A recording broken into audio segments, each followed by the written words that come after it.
The Général a couronné lui-même son empereur.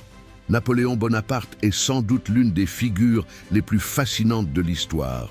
Partant de rien, il devient empereur des Français à une vitesse fulgurante. Sa légende naît dans les années 1790, alors qu'il est encore militaire.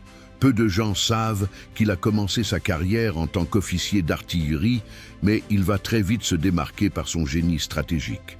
En 1799, il renverse le gouvernement en place avec un coup d'État, prenant le pouvoir en maître. Sa popularité explose grâce à ses victoires militaires écrasantes en Europe. Il rêve d'une Europe unie sous sa bannière. Mais la surprise arrive en 1812. Il lance son armée en invasion de la Russie, un tournant décisif. Les pertes sont catastrophiques. La retraite de Moscou s'avère être un désastre historique.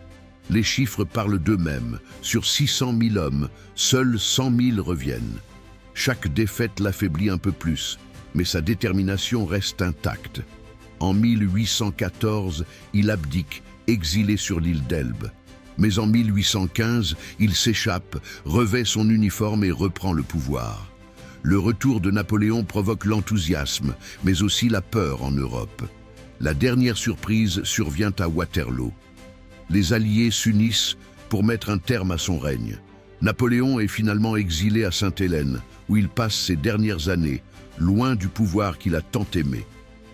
La légende de Napoléon perdure, transformant un général ambitieux en un symbole emblématique de la détermination et de la chute.